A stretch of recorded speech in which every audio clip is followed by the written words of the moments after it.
What is a January thaw?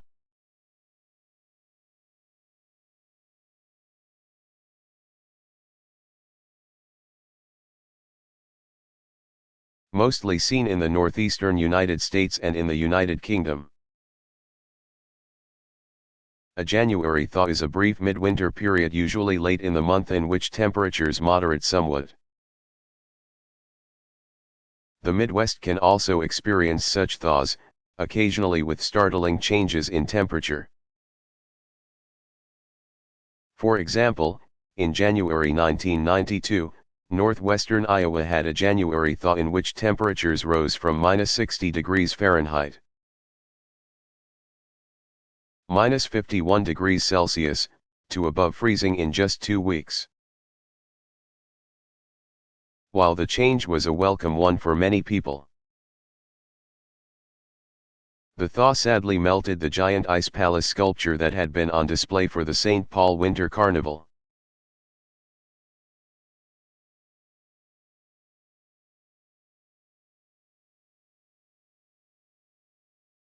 What caused all the flooding in New Orleans during Hurricane Katrina?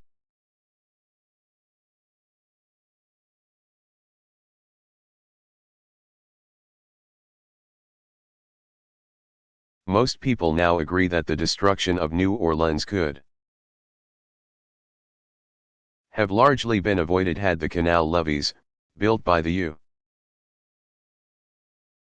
U.S. Army Corps of Engineers, been up to the task of controlling the storm surges.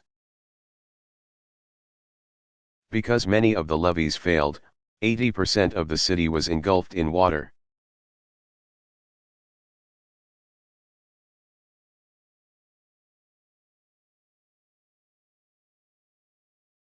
Who should be credited with inventing weather radar?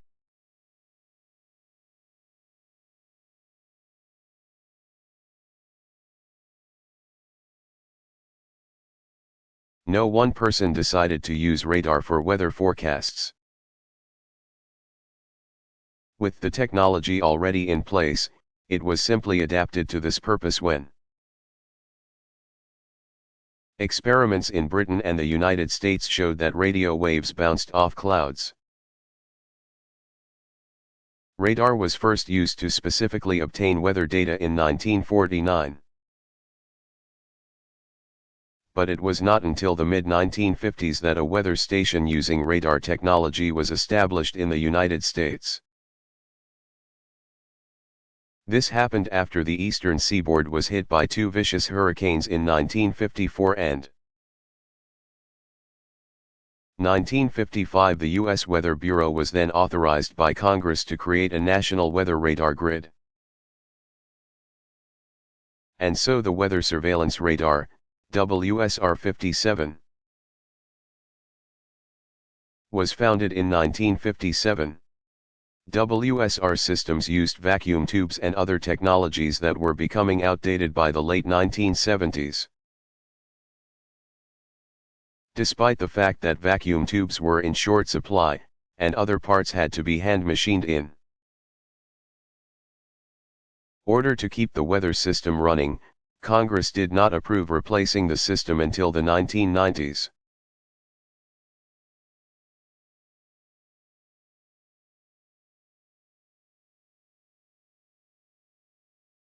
Can I get a cold from being out in cold weather?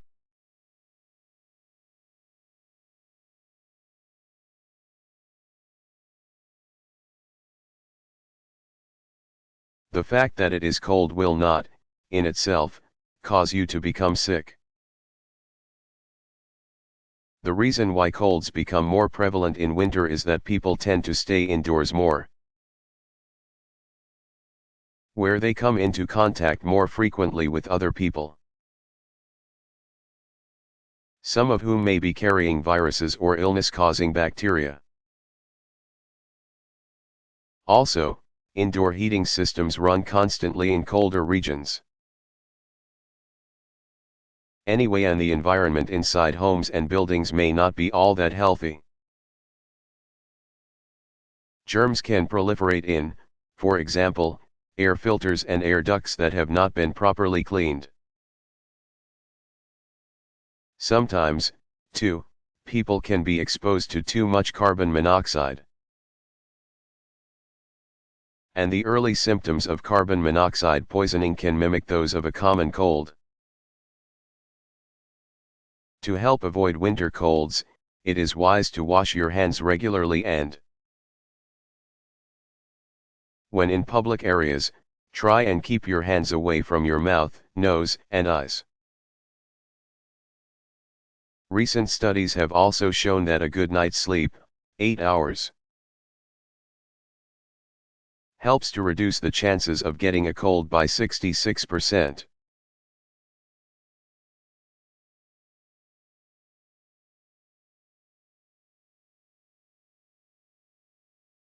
How do you calculate how far away a lightning bolt is?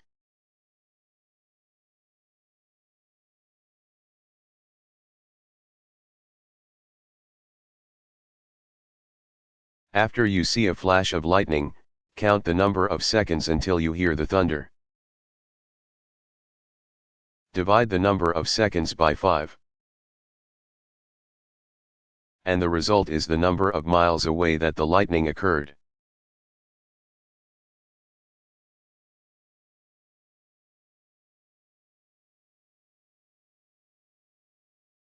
What is air?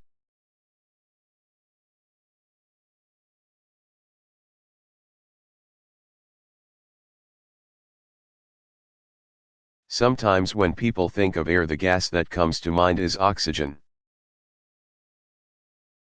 Actually, oxygen molecules, O2, are in the minority in our atmosphere.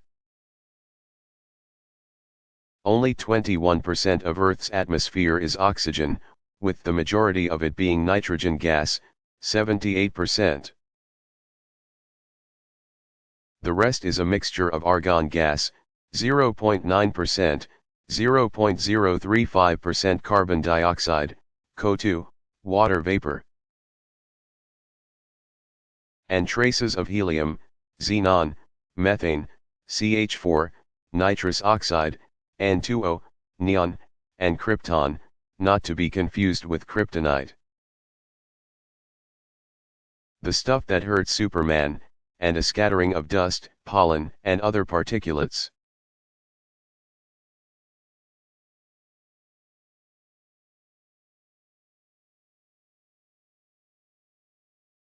Are we losing our atmosphere?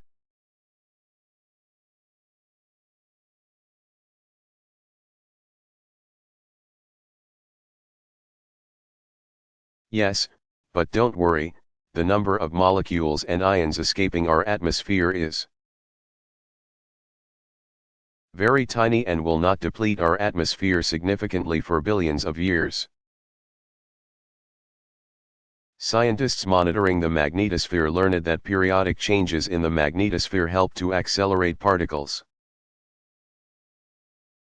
especially ions, with enough speed to escape Earth's gravity. If the Earth's gravity were weaker, however, this interaction might have caused our planet to lose its atmosphere at a significant rate. Indeed, some astronomers speculate that this may be what happened to Mars's atmosphere.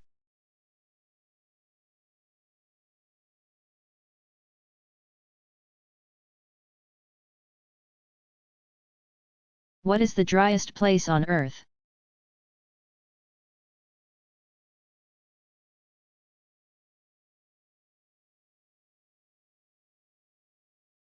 Probably the driest place on the planet is the Atacama Desert, which is located in Chile near the Pacific coast. The average rainfall here, specifically, in the town of Arica, is about 0.02 inches, 0.05 centimeters. Meteorologists believe this never-ending drought is the result of the Humboldt Current, which blocks rain from reaching the Atacama Desert. There are some parts of the Atacama Desert that have not seen a drop of rain in centuries.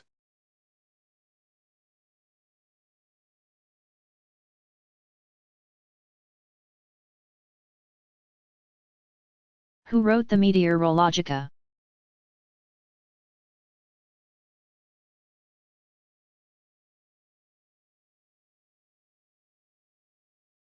The Greek philosopher Aristotle, 384 to 322 B.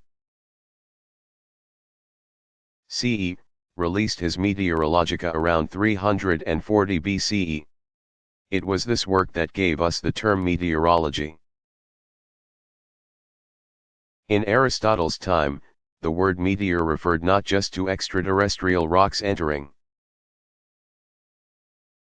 the atmosphere but rather to anything up in the sky, including clouds, rain, snow, etc. Meteorologica is the first comprehensive text written on the subject, at least in the Western world. Many of the theories expressed in Aristotle's work, however,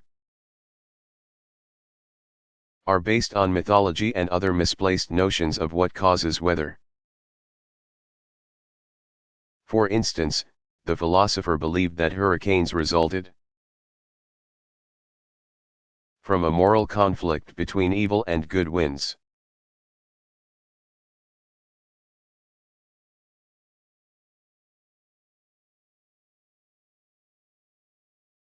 What is numerical weather prediction?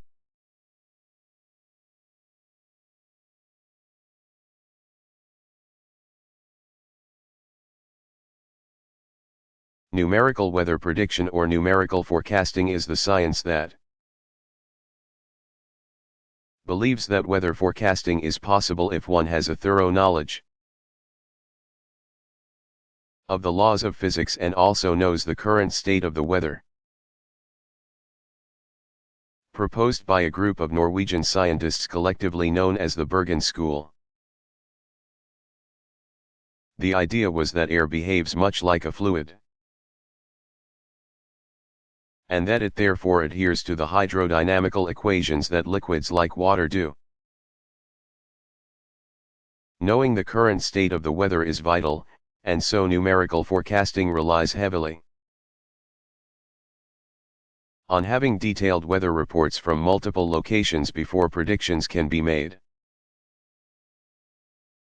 Once this is available, mathematical formulas are applied to the weather's current state. Based on the principles of thermodynamics, the Boyle's law, Newtonian physics, and so on.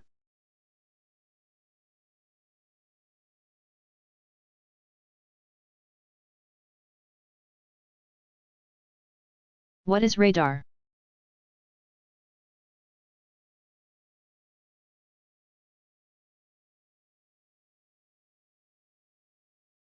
Radar is an acronym for radio detection and ranging,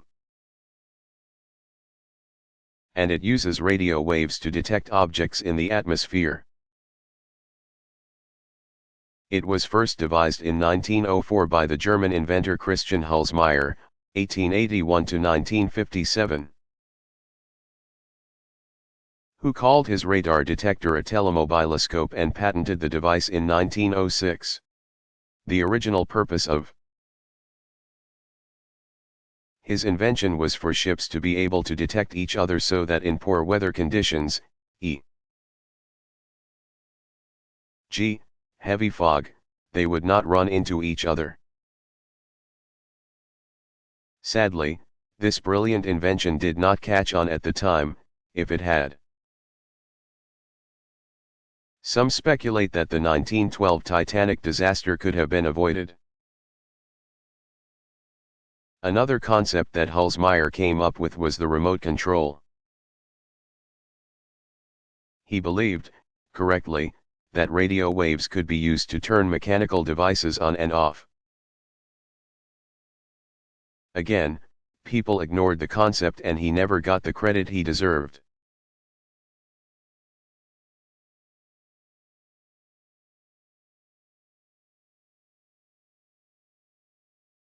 Am I safe from lightning if I hide indoors?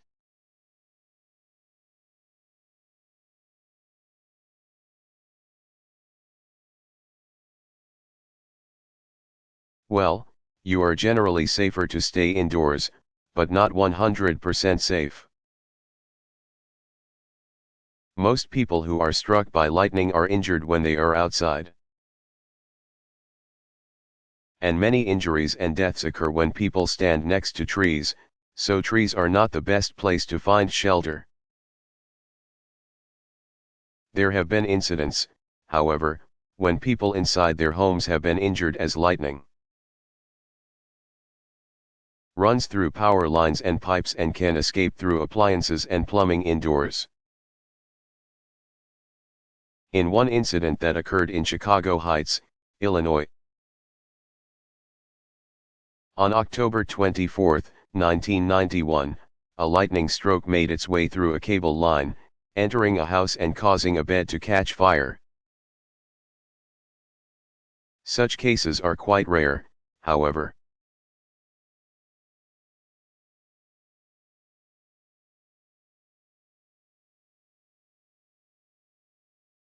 How much pollution is generated by airplanes?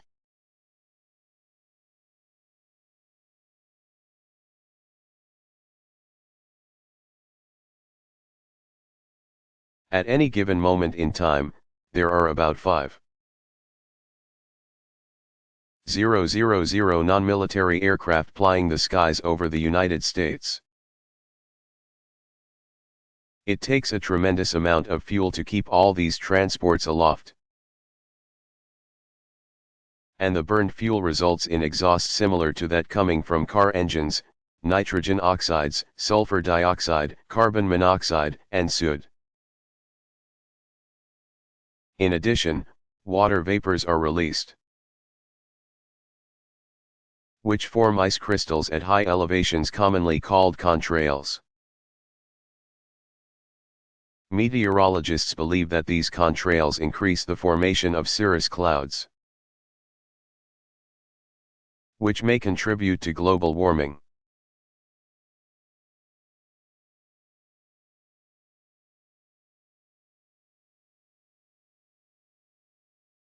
What is the difference between the ecliptic plane and Earth's equatorial plane?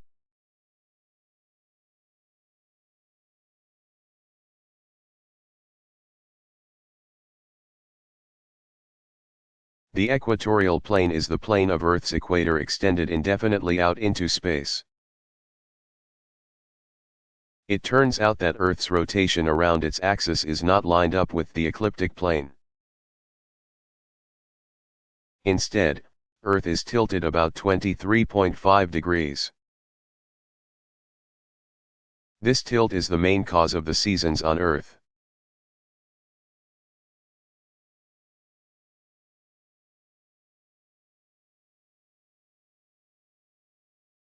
How hot is lightning?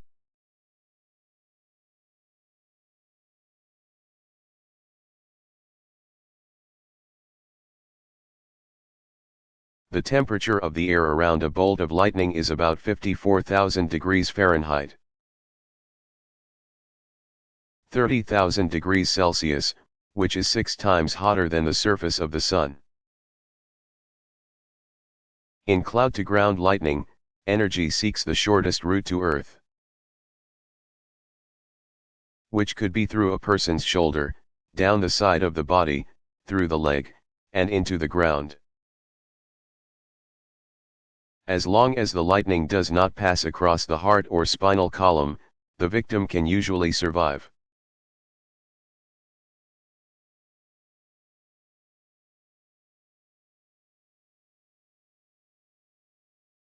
What is forensic meteorology?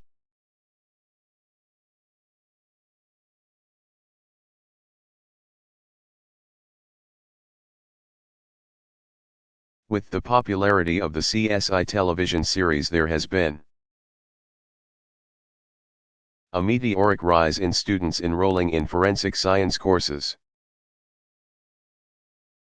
Forensics draws on a wide variety of sciences in order to solve criminal cases. For instance, there was one episode of CSI in which a character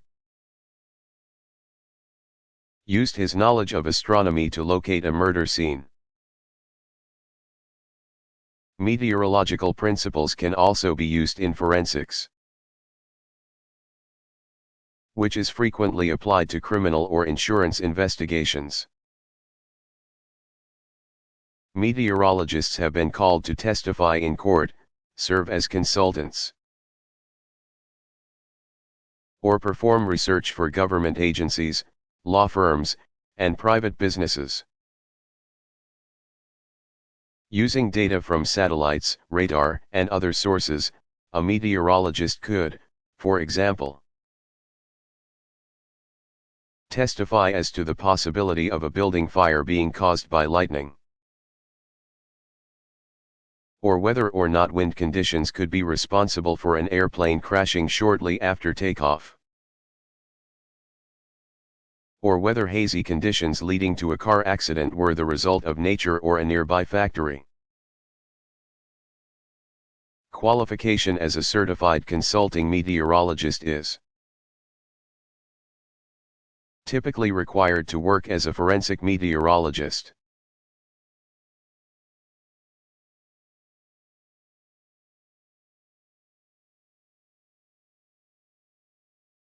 What have been some of the most destructive floods in history?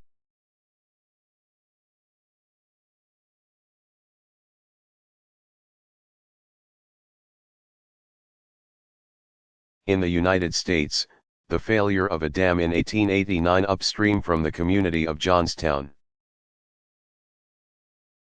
Pennsylvania, killed 2,200 people. Some of the world's most catastrophic sea flooding takes place in China. A flood on the Huanghe River in 1931 killed 3.1 million people.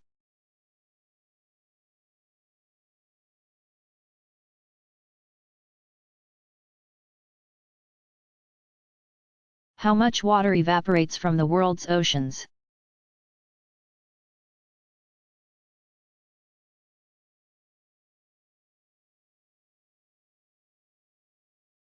Incredibly, over 1.32 x 1017 gallons, 500,000 cubic kilometers of water evaporate from the oceans each year. Fortunately, that water is replenished by 19 x 1017 gallons, 450,000 cubic kilometers, of rain and snowfall, as well as waters draining into the oceans and seas from rivers and streams.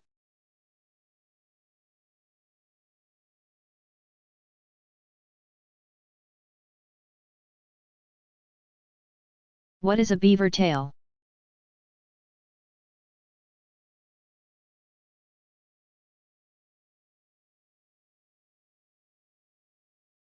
A beaver tail is a colorful name for a broad, flat, descending cloud that can be seen during some rainstorms. Beaver tails usually form outside any areas of falling precipitation, and they tend to swirl inward toward a wall cloud.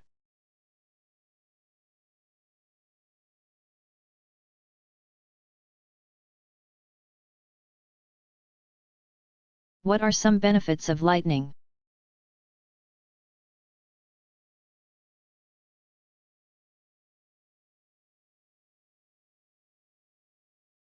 One of the biggest benefits of lightning, believe it or not, is that it causes fires. We usually see fires as a bad thing that destroy plants and property. Lightning starts about 12% of all forest fires in the United States, with over 60% of these in the Rocky Mountains area and fewer than 2% in the east. Most lightning-started fires burn fewer than 10 acres of growth. But botanists and other scientists have long known that fires are beneficial to keeping forests and grasslands healthy. Many plants, indeed, drop seeds that can only germinate after they have been burned. And fires clear away old growth and allow new plants to thrive. Another benefit to both plants and animals is that lightning strokes convert gaseous nitrogen N2 into nitrates, NO3, by adding energy to the air, which causes nitrogen atoms to bond with oxygen. Nitrates are a vital part of the food chain, plants need them to survive. And animals get them by eating plants or other animals that eat plants. About half the world's naturally occurring nitrates are created by lightning. The other half is generated by bacteria living inside plants such as legumes. Scientists estimate that 200 billion pounds, 91 billion kilograms, of nitrates are created every year through the action of lightning. In other words, without lightning, plant and animal life on Earth would be severely depleted.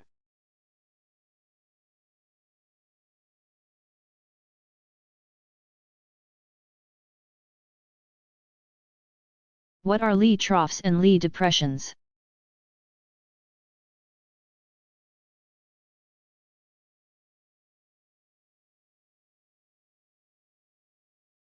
A Lee trough, also known as a dynamic trough, is a low-pressure zone that forms downwind from a north-south mountain range. A Lee depression is essentially the same thing, except that troughs are long and stretched out, while depressions are well-defined, localized areas of low pressure.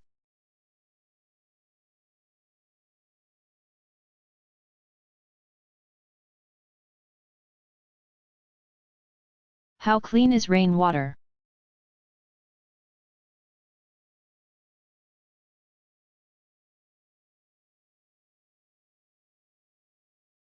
Rainwater, at least, when it is not acid rain, is normally very pure,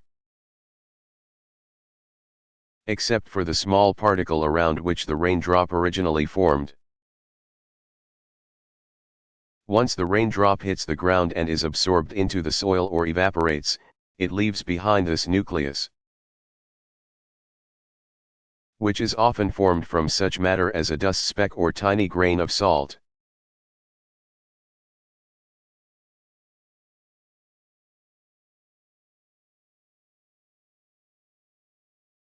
What is solar wind?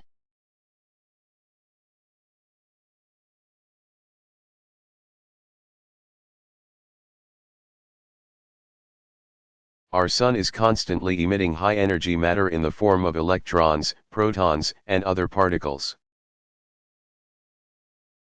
This solar wind, as it is called, is largely deflected by the Earth's magnetic field, sometimes penetrating the upper atmosphere. While there is no scientific proof, some scientists believe that changes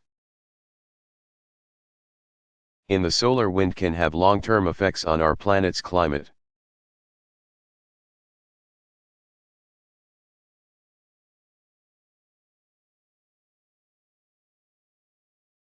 What are the chances that I will be struck by lightning?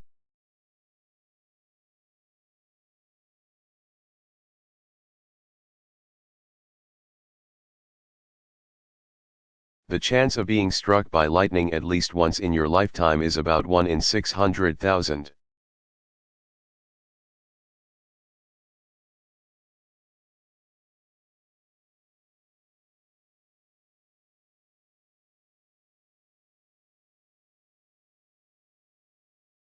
How much have disasters cost in recent years to the United States in terms of money and deaths?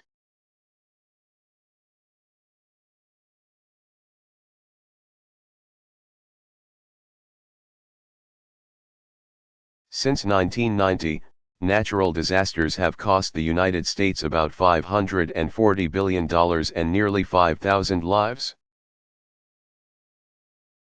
This period of history unfortunately includes the 2005 Hurricane Katrina disaster, which is responsible for 1,833 deaths and almost $134 billion in damages just by itself. More typically, annual damages inflicted on American soil average about $18 billion annually. This includes damages caused by hurricanes, tornadoes, droughts, floods, blizzards and ice storms, heat waves, wildfires, and other severe conditions.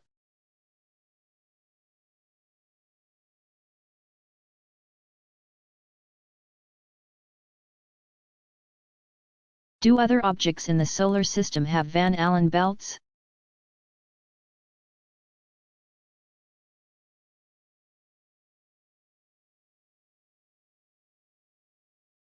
Yes. All the gas giant planets are thought to have such belts.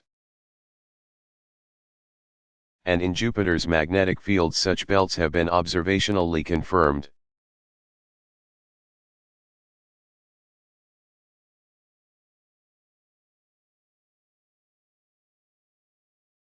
Why do environmental firms hire meteorologists?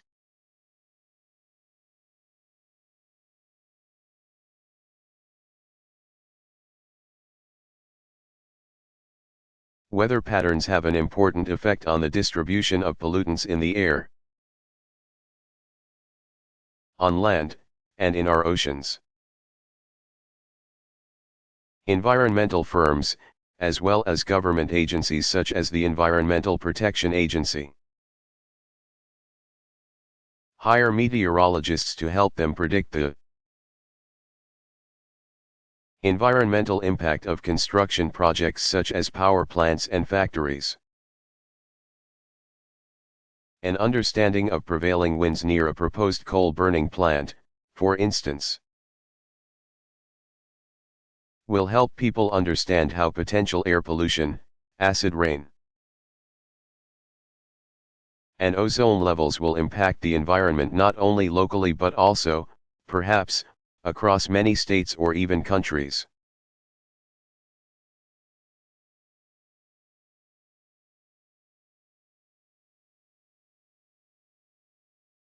What are the Van Allen belts?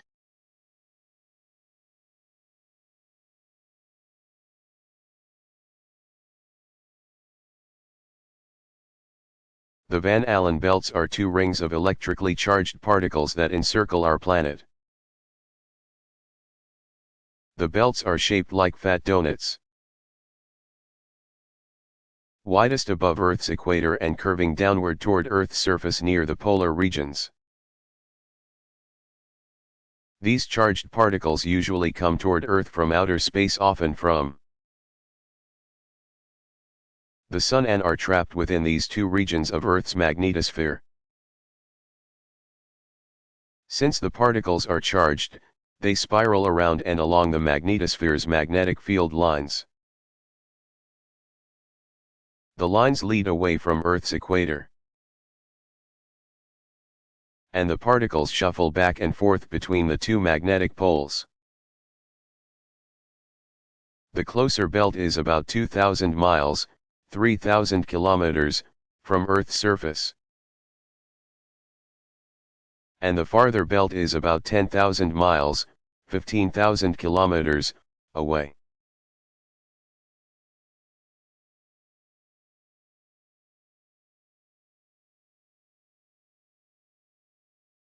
Has there ever been a tornado in Los Angeles?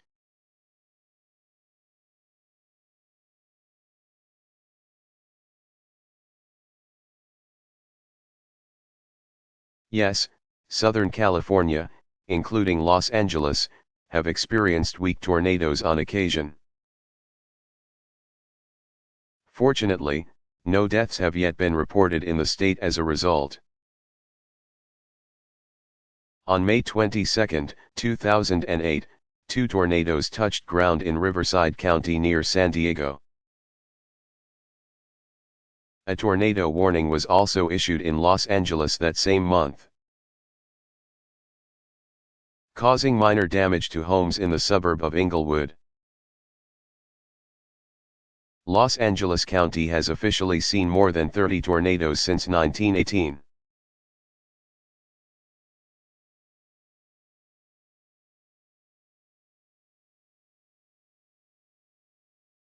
What is an ice storm?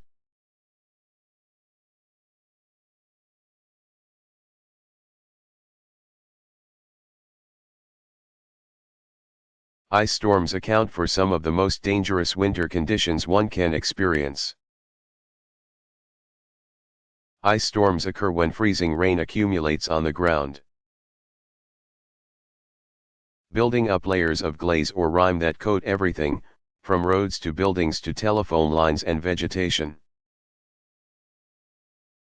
Naturally, this makes driving extremely hazardous, and many people have lost their lives while traveling in ice storms.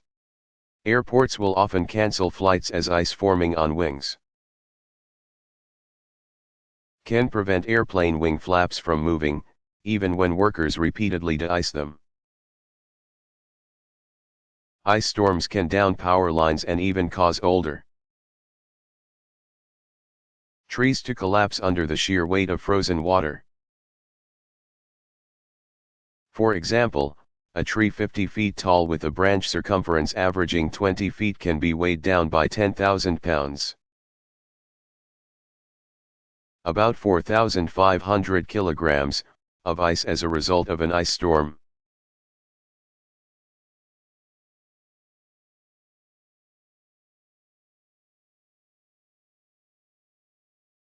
What happened when Mt. St. Helens erupted?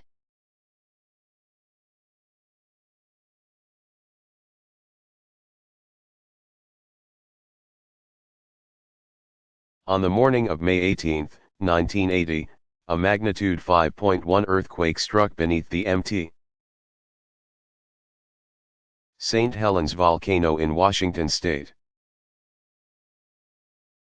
Later that day, the volcano exploded, initiating a massive avalanche that tore away the northern slope of the mountain and created the largest landslide in recorded history.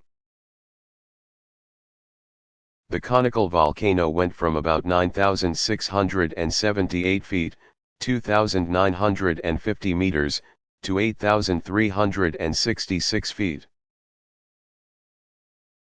2,550 meters, in height, releasing a giant plume of ash and gas high into the atmosphere. A lethal pyroclastic flow of hot steam, gas, and rock debris raced down the slope of the mountain, traveling as fast as 684 miles, 1,100 kilometers, per hour. A fine ash dust was propelled into the upper atmosphere, stratosphere. At heights reaching up to 15 miles, 22 kilometers. Spreading to the east by the prevailing westerly winds and eventually reaching all over the world. In a short time, the ash blanketed central Washington, the prevailing winds carrying an estimated 540 million tons of ash across 22,007 square miles, 57,000 square kilometers, of the western United States. People in towns nearby, and some as far away as western Montana, were affected by the rain of ash. Car radiators were clogged, upper respiratory problems worsened. Air and ground travel were disrupted, and a thick coating of ash particles covered everything outside. Despite such impressive statistics, the Mt. St. Helens eruption did not disrupt climate on a worldwide scale. There are two reasons for this. 1. The volcano did not release that much sulfur dioxide compared to some other major eruptions. And 2, the eruption blew out the side of the mountain. thus shooting debris at an angle and not as high into the atmosphere as might have otherwise happened.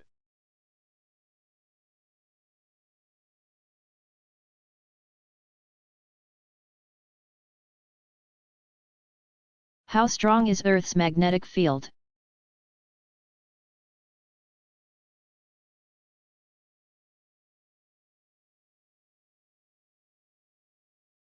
On typical human scales, it is pretty weak. At Earth's surface, it is about 1 Gauss in most places. A refrigerator magnet is typically 10 to 100 Gauss. However, the energy in a magnetic field depends strongly on its volume. So since the field is bigger than our entire planet, overall, Earth's magnetic power is formidable.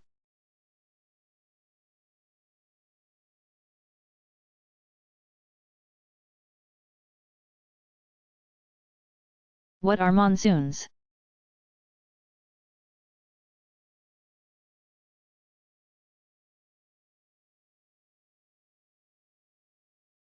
Occurring in southern Asia, monsoons are winds that flow from the ocean to the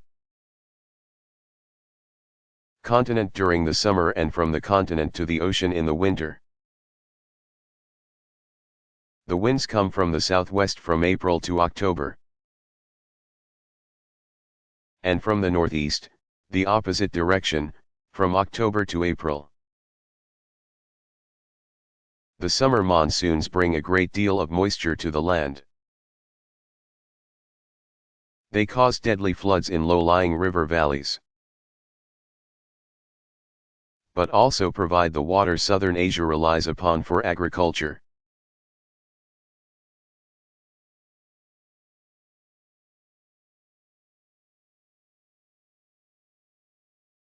How high up does the atmosphere reach?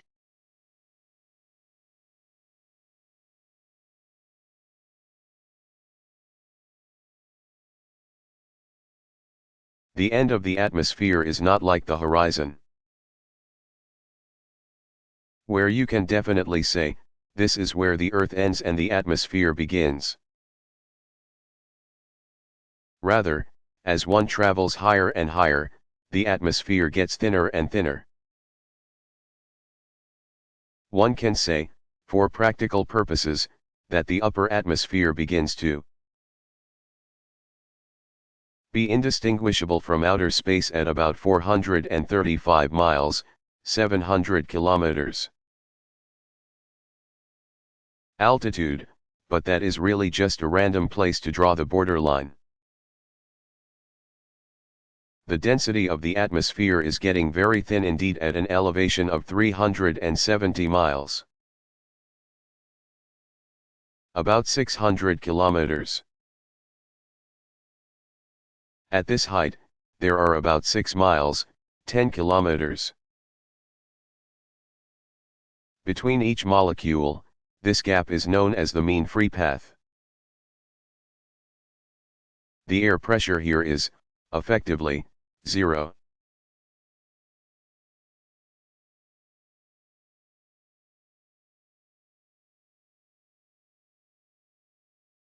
What are the sources of air pollution?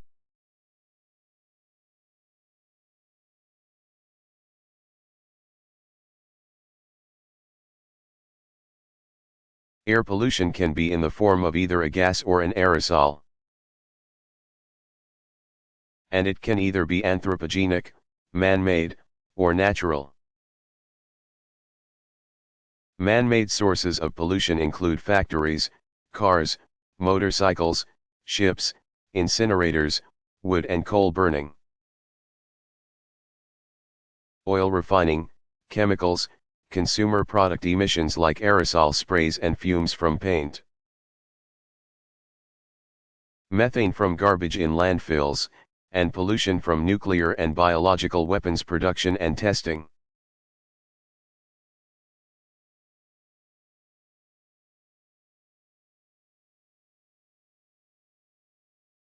Can weather cause bales of hay to catch fire?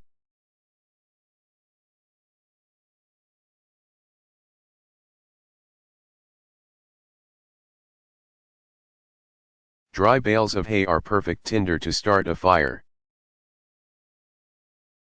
The most likely scenario for a hay bale to catch fire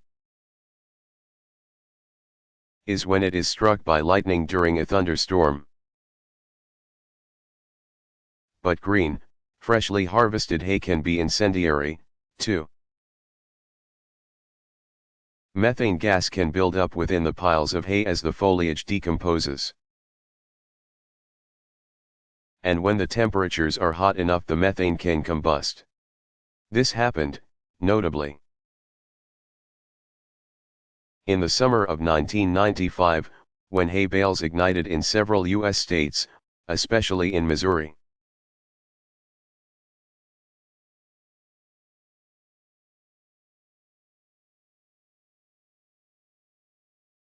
Did a tornado almost change music history?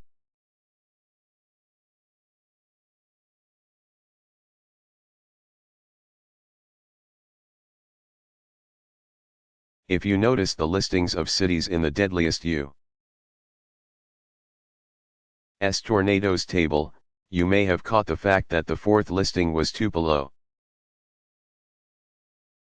Mississippi, the hometown of Elvis Presley, 1935 to 1977. Elvis was just an infant at the time,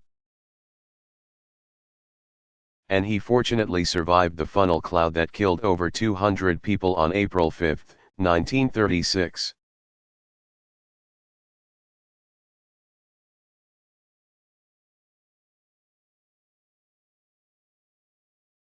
What are the requirements for a storm to be considered a severe thunderstorm?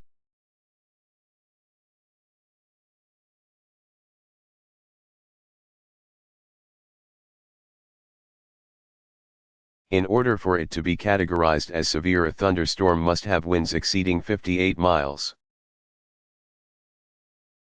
93 kilometers per hour and or have tornadoes or large hail, or be likely to generate tornadoes or large hail. The National Weather Service issues thunderstorm warnings based on the potential for storms to become severe.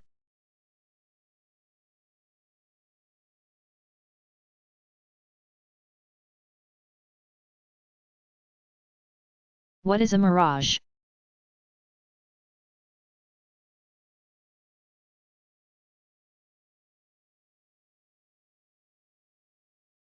As light passes from warm to cool air, or vice versa, light is refracted, causing images to appear in places distant from their actual location. Mirages are frequently seen on hot days and on surfaces such as road pavement, sand, or concrete, where the surfaces are very hot. In such cases, light rays from the distant horizon appear wavy and close up, making it appear as if water is nearby.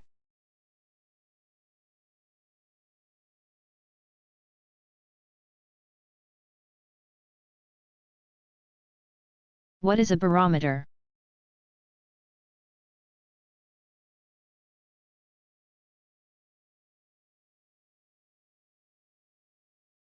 A barometer is a device that measures air pressure.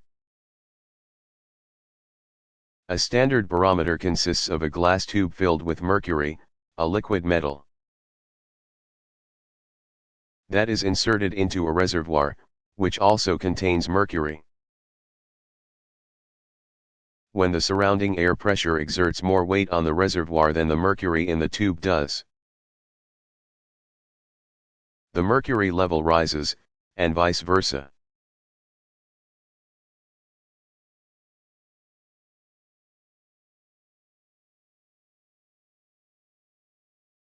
What city in the United States holds the record for a dry spell?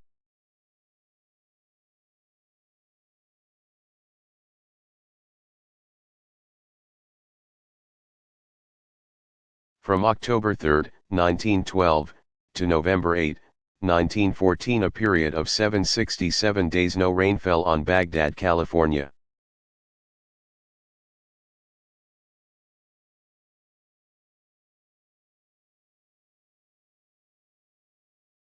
Could a sudden ice age like the one in the 2004 movie The Day After Tomorrow actually result from global warming?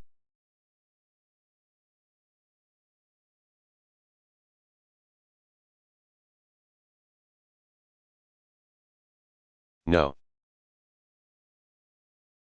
That's Hollywood.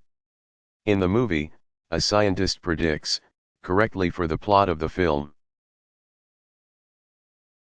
which provides a lot of opportunities for special effects, that all the fresh water melting into the oceans will cause the Gulf Stream to dissipate, and that this will lead to the sudden onset of a new ice age. New York City freezes over in a day. And bizarre storm cells cause people to turn into popsicles in seconds. Ridiculous, say experts, though they admit that ice caps melting will indeed cause many adverse effects, such as rising oceans and changes in weather patterns. That said, it is interesting to note that ice ages can occur fairly quickly. Geologists and glaciologists estimate that some ice ages made significant advances through North America in spans ranging from a few decades to as little as 3 years. I heard that some glaciers in Alaska are growing, not shrinking. Is this true? It's true that many Alaskan glaciers, including, most notably, the Hubbard Glacier, have been advancing in recent years. The reasons for this are complex and may have nothing to do with whether or not climate change is occurring. To simplify what is the rather complicated science of glaciology, there are different types of glaciers. Some glaciers rest in valleys and tend to be more sensitive to changing temperatures. Others, including Hubbard, are known as calving glaciers.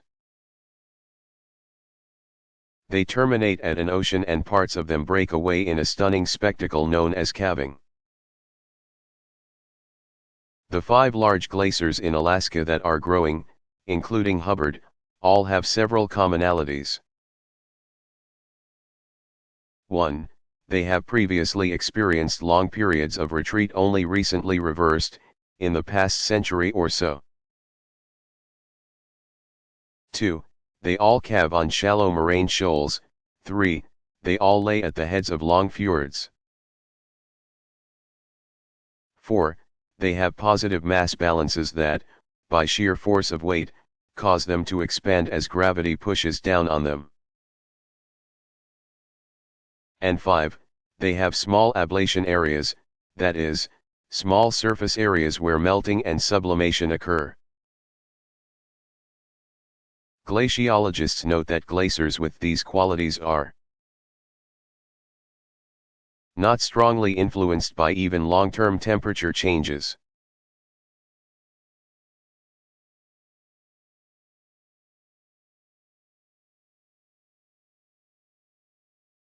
Does lightning come from ice?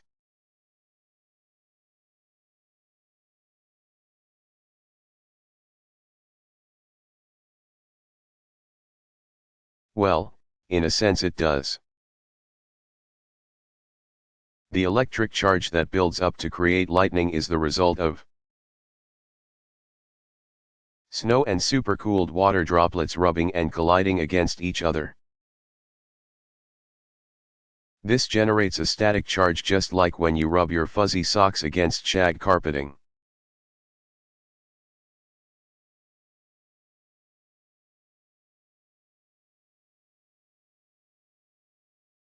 How wide is a lightning bolt?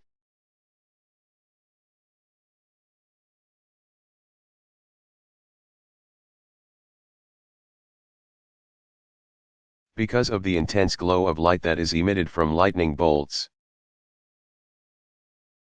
they may appear much wider than they actually are. The speed of lightning can vary from 100 to 1000 miles. 160 to 1600 kilometers per second for the downward leader track. The return stroke is 87,000 miles.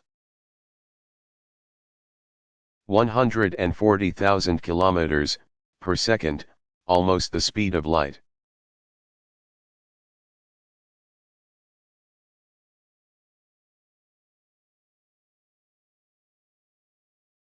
How is rainfall measured?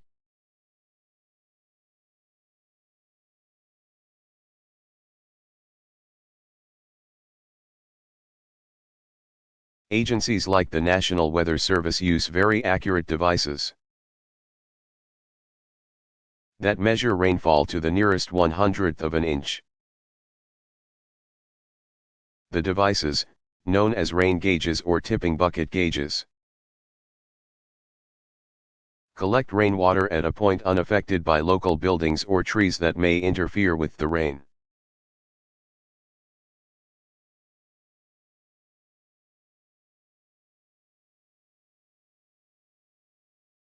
What could happen if permafrost melts permanently because of global warming?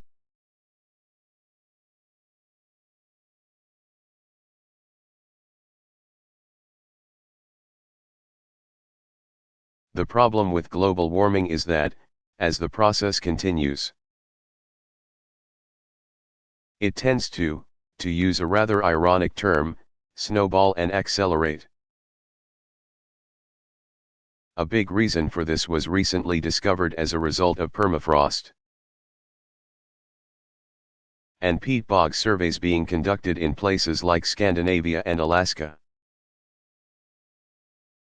Here, land that was once covered in permafrost is thawing out and becoming wetlands.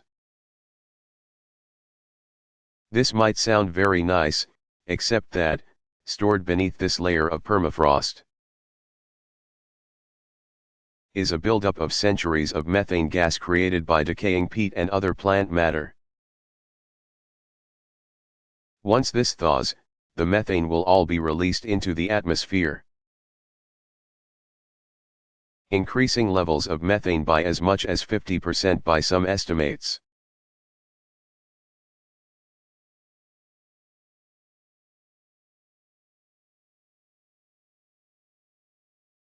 Where in the tropics are you safe from a hurricane?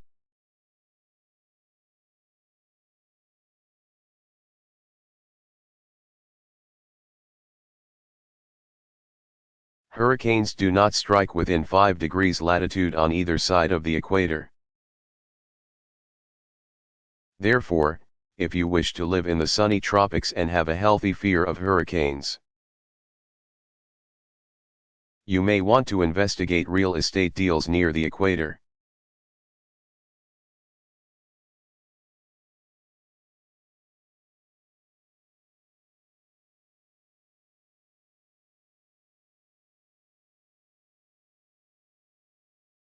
What were the fastest winds ever recorded?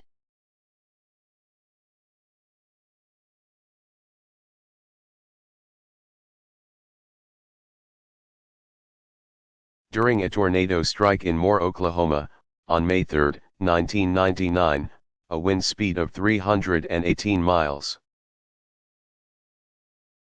512 kilometers per hour was estimated by video recordings showing debris movement.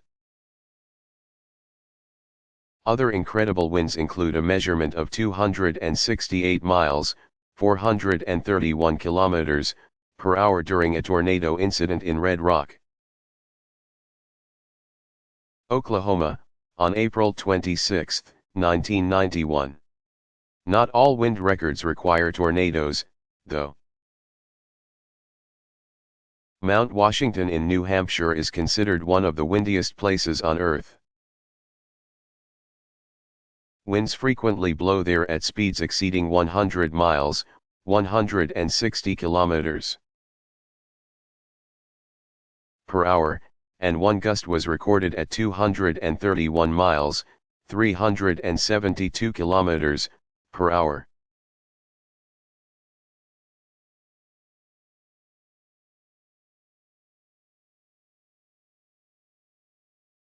Who was that?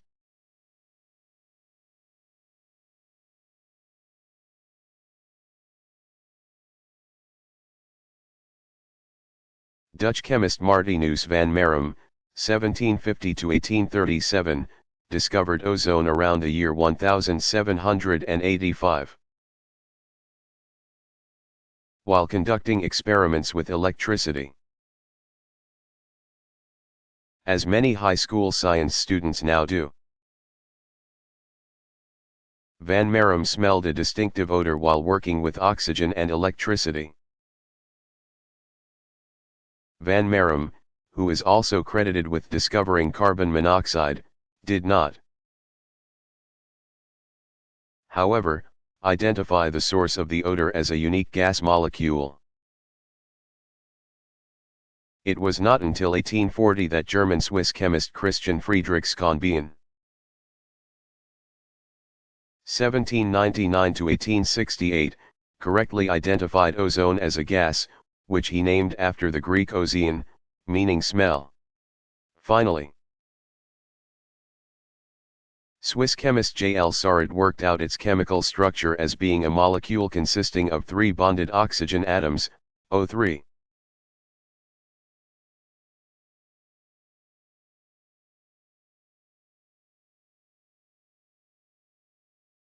What do many scholars believe caused the flood that Noah and his family survived in the Bible?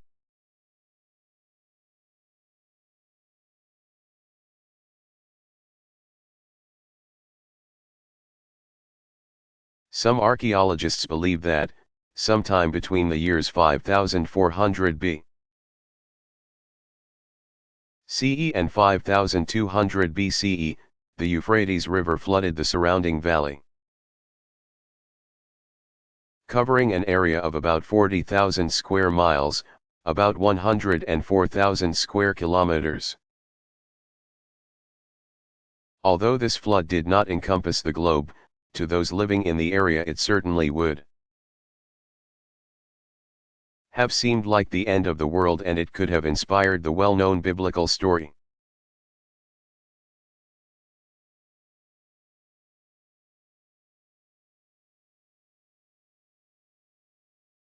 Did volcanoes play a role in creating Earth's atmosphere?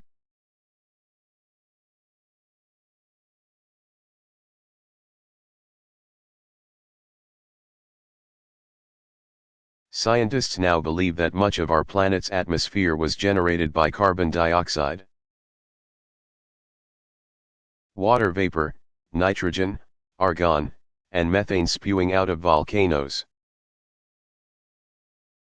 When life began to form as primitive plant cells, the carbon dioxide issued from volcanoes was absorbed by these plants and then released as oxygen. At first, the oxygen reacted with iron and other metals in the Earth's crust, creating iron oxides that form the commonly seen reddish earth in the ground. Eventually, though, there was enough oxygen that it became part of the atmosphere, and breathable air was created.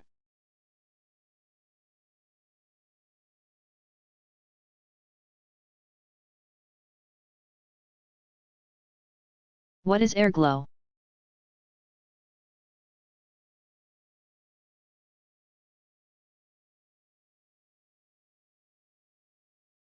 If you could remove all the illumination coming from city lights, the stars and moon,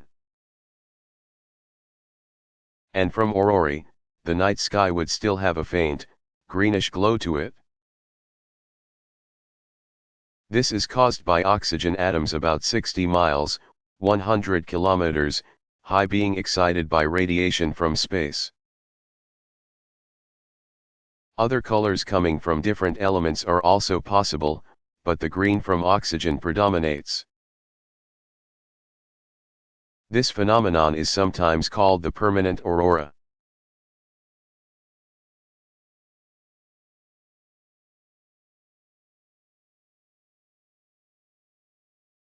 What is wind?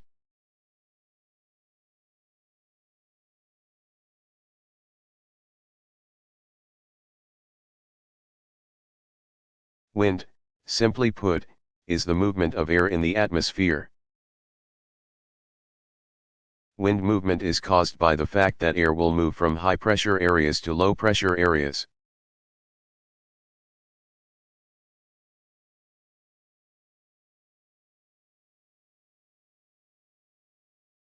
What is St. Elmo's fire?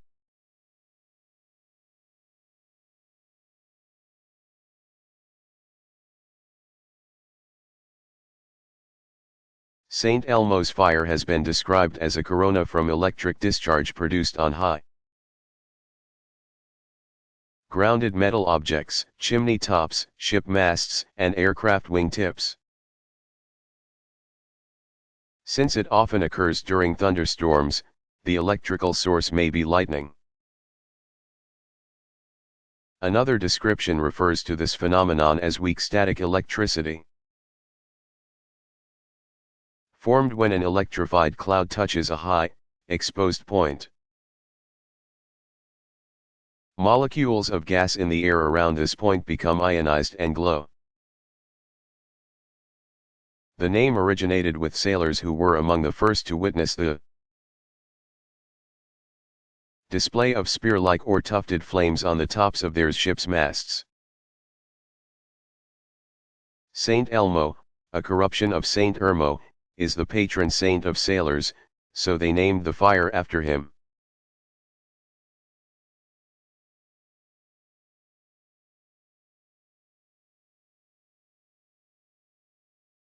What do some people fear will occur in December 2012?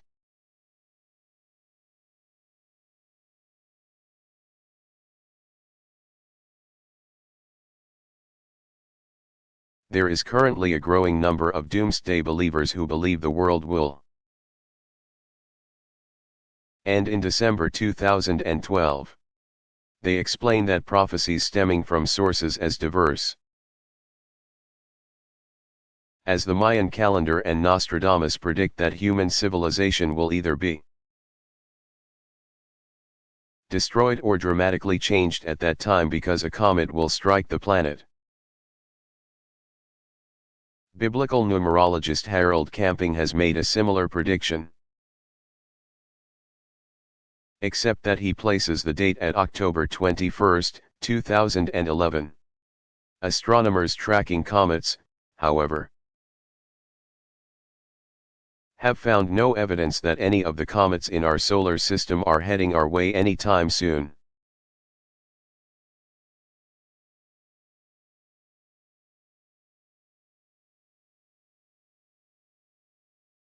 Do wind farms affect the weather?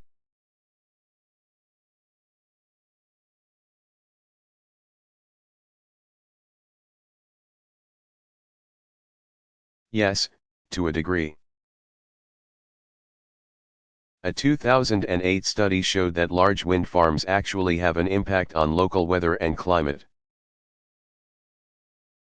When one thinks about it, this makes sense. Farmers have for years been using large fans to decrease humidity and warm crops when there is a risk of a freeze. Wind farms, too, cause a decrease in humidity and raise temperatures, especially during the morning hours.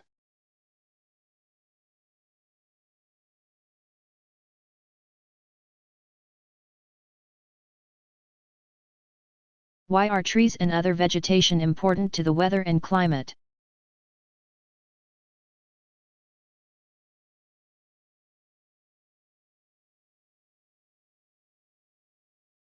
Cutting down trees, especially on the massive scale that is occurring today, has a definite effect on the weather in several ways. 1. Trees and other plant life absorb carbon dioxide and other pollutants that cause global warming. 2. Plants also absorb sunlight and areas covered by forest, thus reflecting less sunlight back into the atmosphere.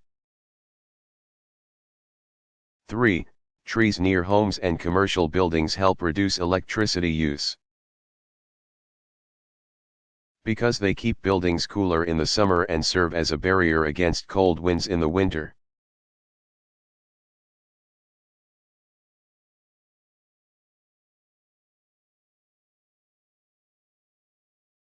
Was the Sun generating less energy at its core than expected? Was nuclear fusion theory wrong?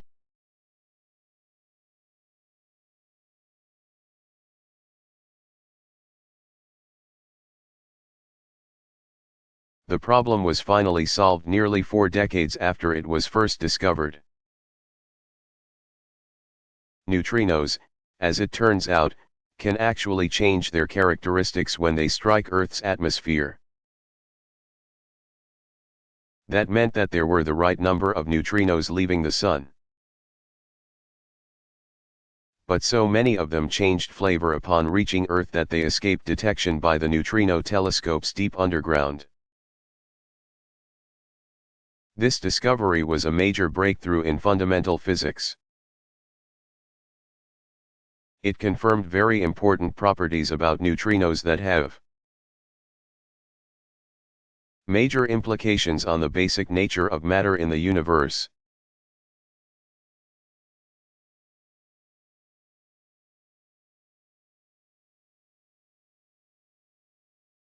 Is there actual salt in sea air?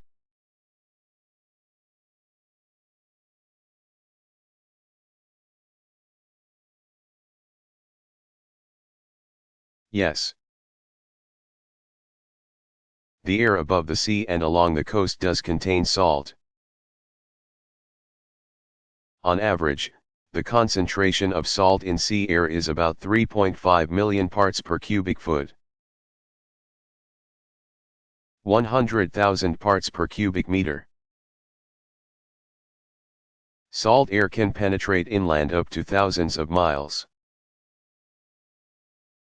Depending on wind and air pressure conditions, and can aid in the formation of clouds because the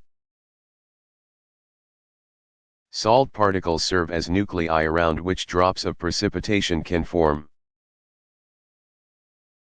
Haze along seashores is also the result of salt particles, with haze droplets typically forming when the humidity level reaches 75% or more.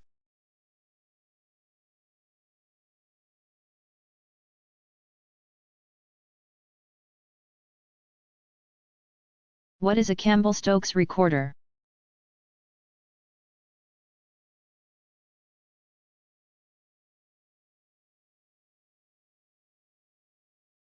A Campbell-Stokes recorder is a device for measuring not only the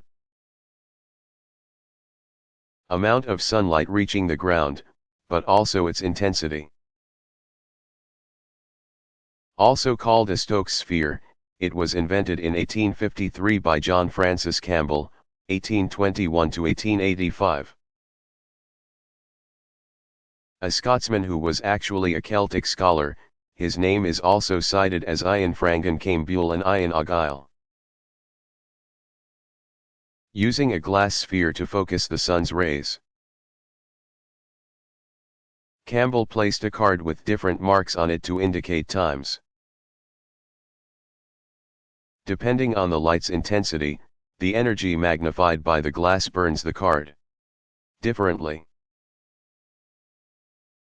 Marked cards are used depending on the season and whether one is in the northern or southern hemisphere. The name Stokes comes from the English mathematician and physicist Sir George Gabriel Stokes, 1819 to 1903. Who improved the casing, he used metal, and changed the arrangement of the glass sphere and cards.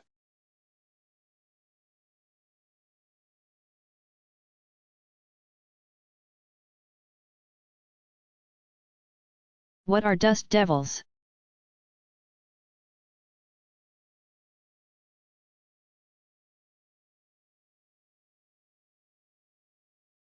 These columns of brown, dust-filled air, which can rise dozens of feet,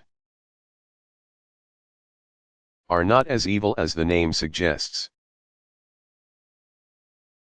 They are caused by warm air rising on dry, clear days.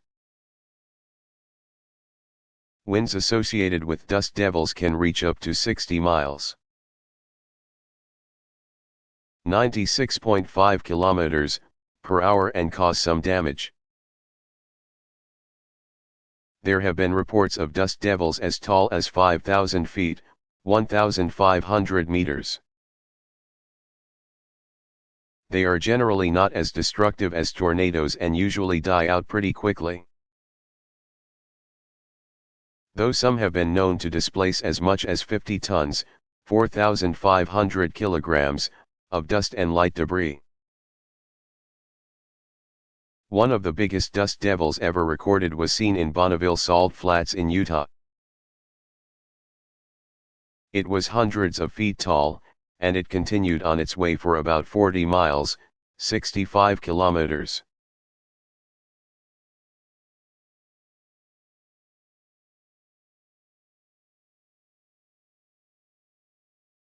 How have dams affected the planet's water cycle in a significant way?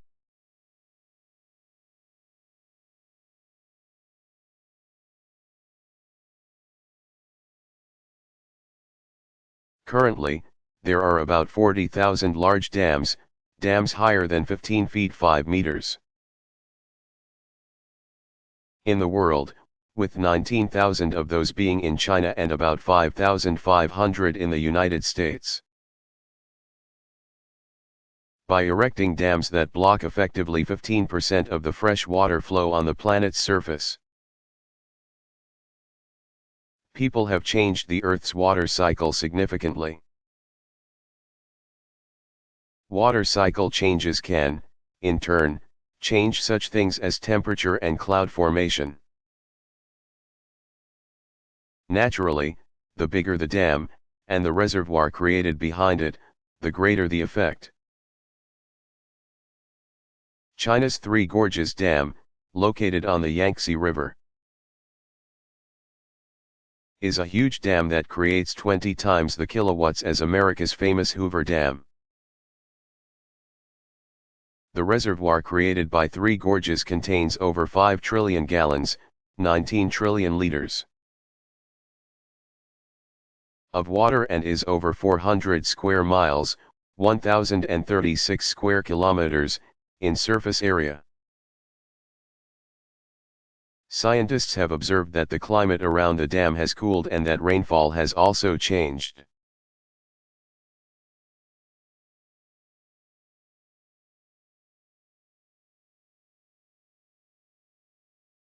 What are growlers?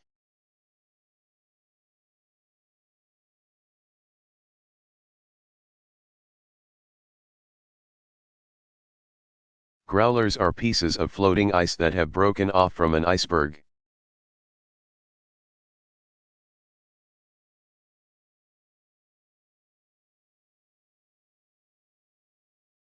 Why was the name of the centigrade scale changed to Celsius?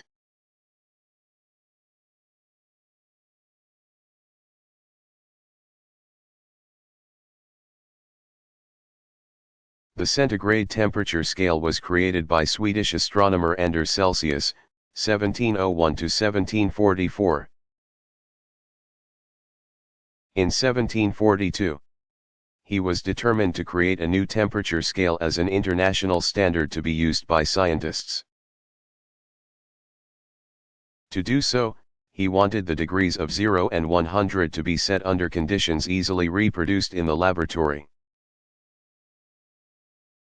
And those were the freezing and boiling points of water. Because the two extremes were divided into 100 degrees, he named it the centigrade scale. To honor his accomplishment, the Ninth General Conference on Weights and Measures officially changed the name to Celsius in 1948. Fortunately, since both words begin with the same letter, degree C did not have to be changed as well.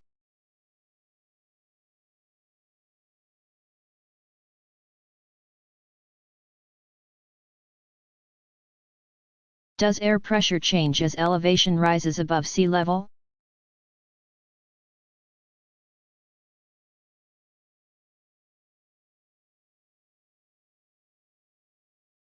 Yes, it does.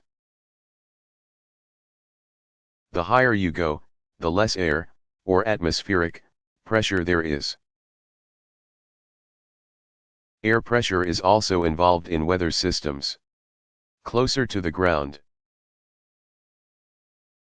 air pressure decreases at a rate of about 0.01 inches of mercury for every 10 feet, 3 meters. By the time you are at an elevation of 18,000 feet,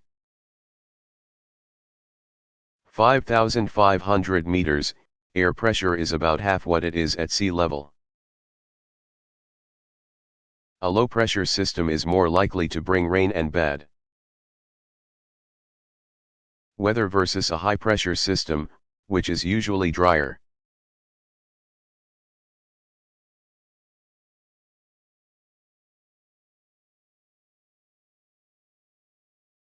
Is there such a thing as a monochromatic rainbow?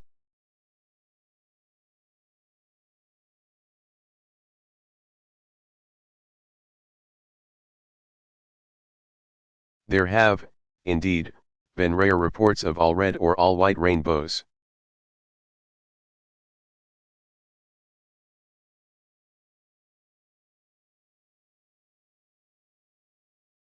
What is a blue moon?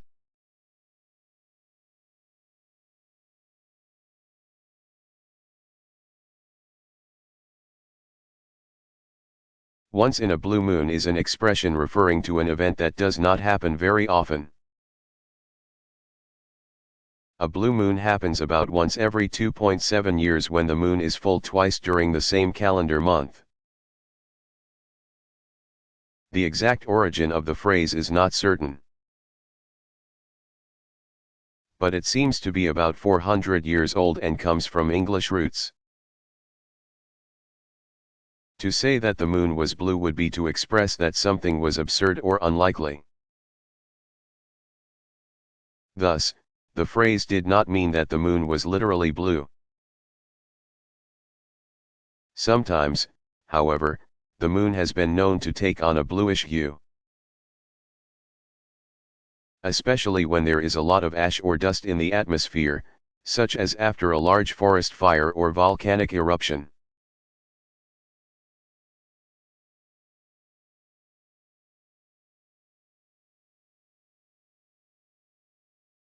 Have neutrinos ever been shown to have hit Earth from somewhere other than the Sun?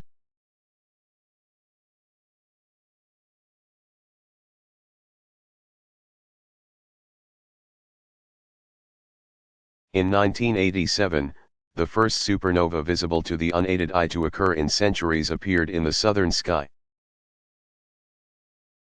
At almost exactly that same moment, neutrino detectors around the world recorded a total of 19 more neutrino reactions than usual. This worldwide detection does not sound like much, but it was hugely significant because it was the first time neutrinos were confirmed to have reached Earth from a specific celestial object other than the Sun.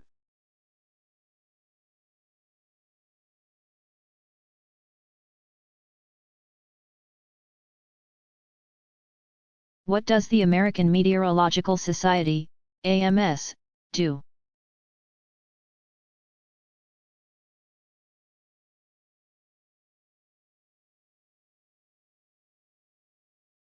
The AMS is an organization of professionals, as well as amateurs, in the field of meteorology and atmospheric and oceanic sciences that is intended to foster communication, promote education, and share resources. Those without formal degrees in the field can still be members with the rank of associate, and a student membership level is also available to those still in school. The Society, headquartered in Boston, Massachusetts, publishes periodicals and books, awards accomplishments in the field, and sponsors conferences and the Seal of Approval program.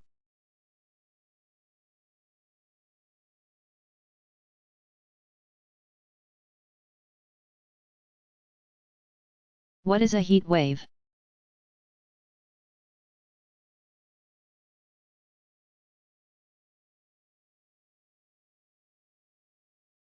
A heat wave is a period of 2 or more days in a row when apparent temperatures on the National Weather Service heat index exceed 105 degrees Fahrenheit to 110 degrees Fahrenheit, 40 degrees Celsius to 43 degrees Celsius. The temperature standards vary greatly for different locales. Heat waves can be extremely dangerous. According to the National Weather Service, 175 to 200 Americans die from heat in an average summer. Between 1936 and 1975, as many as 15,000 Americans died from problems related to heat. In 1980, 1,250 people died during a brutal heat wave in the Midwest. In 1995, more than 700 people died in the city of Chicago from heat-related problems. A majority of these individuals were the elderly living in high-rise apartment buildings without proper air conditioning. Large concentrations of buildings, parking lots, and roads create an urban heat island in cities.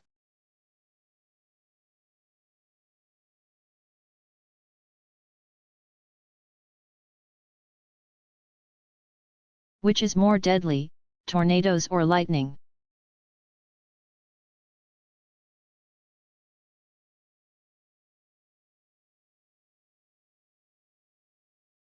More people in the United States die from being struck by lightning than from a tornado. About 80 people die annually from tornadoes, while more than 100 perish after a lightning stroke, on average.